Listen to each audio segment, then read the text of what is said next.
SMK, Tama pusha taxi, old lady says Kela, Minang says Stratene and pusha taxi. I'm chilling next to a legend, a close friend of mine.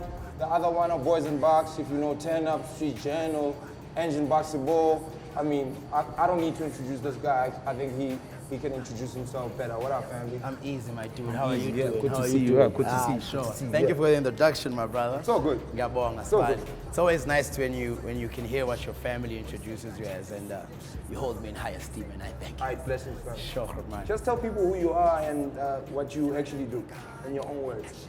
Igama endalinikwa ngutata Siyabonga Ngwekazi. The streets gave me Scoop. I thought a nickname should have a surname, so I put Makhathini to the Scoop. I don't want to box myself as much as people say that a lot of times. Yeah. I do work on television as a presenter and a producer for different shows. Yeah. I do voiceovers. I do clothing. Yeah. I'm excellent at doing skits for artists. Dope. And yeah, I'm a sneaker fiend. First two racks are the Jordan. First, Max, denim blazers, Nike Air Yeezys, cassette players, bam, hybrid MJ5s with the Force, bam, 45s. Okay, now get the out. But basically, I think I'm a creative, man. What brings you to Joburg? What was the main call there? Hey, Makhathini. It was work, it was television. Yeah. At the time, Dan Kapa, I was doing the basketball show, Slam Dunk. Big Town, yeah. Yeah. Street Journal folk, shout out to Maria McCloy, Tino, Yeah. Tuli, Black Race Productions. Street Journal. What's the big deal? They saw the basketball show and they felt that I could bring the element of that way of presenting into Street Journal, which was a more arts and culture show. Yeah. And at the time, the money, it was cool, but once I saw what Joburg could offer me and the possibilities that lie in Joburg through the television realm, so I was like, yo, I'll attack that. Love you guys. How you do? Back to regular schedule programming. How did that basketball element influence your sort of lifestyle? First and foremost, beyond like shoes and before there was swag and before there was all these things, for me, basketball was, to put it like bluntly, and I know people will be like, oh, it was a religion. Yeah. It was a place where you learned rules, regulations, and if you adhered to them and worked hard in terms of aspiring to be a good player, all of those things came true. Yeah. So it was a super imposement of life, so to speak, you know. Get out there, work hard when no one sees you. Get out there, fight harder than anybody. So you learn real life lessons practically through a sport that you love. Yeah. Tell me about like the whole, now you got a show on Channel O, Turn Up. Tell me a little bit about that and how did that come about?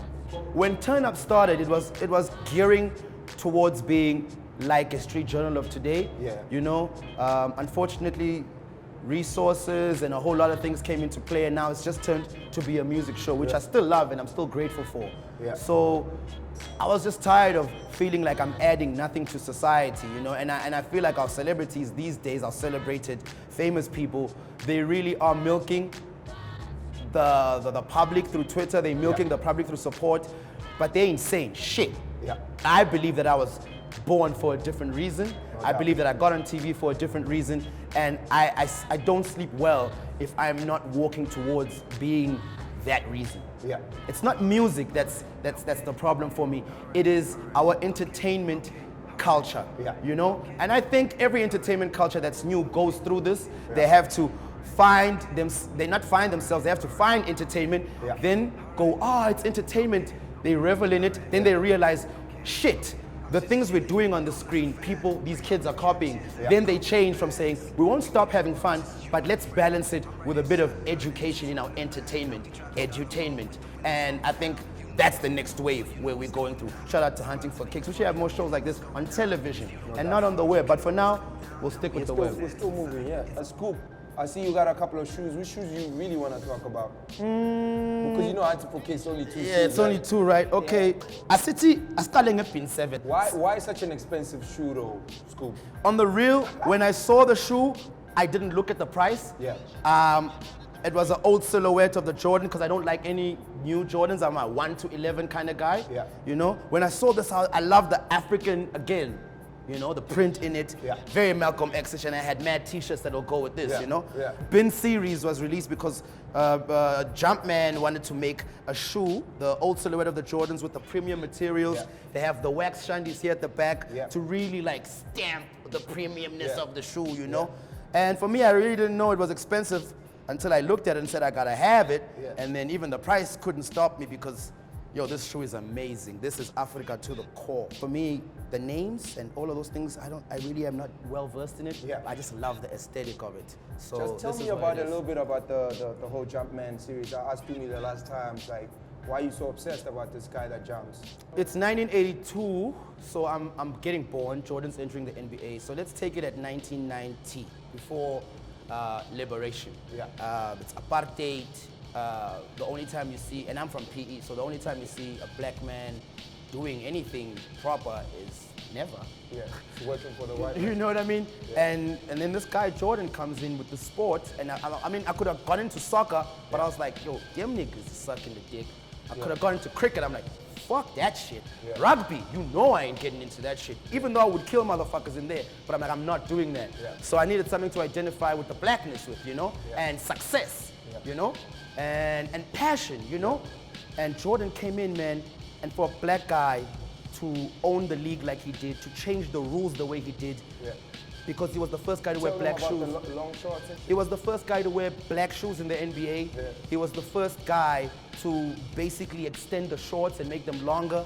He was the first, one of the first dudes to make that bald head that you guys see. Yeah. It just got famous because of that guy, you know? The hoop earring got famous because of that guy. The deals that are getting cut in sport today, LeBron being able to earn 90 million before stepping on a court is because Jordan made so much money for Nike that they can now throw it away to a guy who's going back to Cleveland. Nah, this is family, man. In business, in sport, mentally tough, Yeah. and to keep achieving after year after year after year when everybody's thinking it's your last. It's admirable, man, Jordan, and he's still alive today. You know what I mean? Shout outs So to are him. you going for the all sought after type of Jordans? I'm going for the Jordans that you can't get at Shesha. I'm going for the Jordans that you don't get at Juta Street. I'm going for the I never Jordans had that you can't buy because I used to watch dudes on TV and I'd be like, but you on TV. When I watch overseas TV, the overseas TV guys ain't wearing anything the normal guys are wearing. You know what I mean? Yeah. So I was like, the SA TV guys are nice, we did. Yeah. And then obviously when dudes came on, SA TV guys kind of caught on like, yo, you know? So even if you're gonna have it, I need to have it like way before. You know what I'm saying? Basically, this shoe is a tier 0. What it means is that it's on top of the range, the most expensive, the most limited. Shout outs. Shout outs to Jordan. Yo, lost property, man. You feel me? Holding the nigga down. So you one of those cats like, yo, I gotta have it first. I gotta have it first. If I'm not the first, whoever does have it alongside me gotta be a true G. But sometimes true G's live overseas and then they know they need their nephews here who just send an email and they get the shoe. Shout outs to you too. Yeah. But I keep up the rarity on a mad consistent basis. Dope. That's all for this week, folks. Sunborn.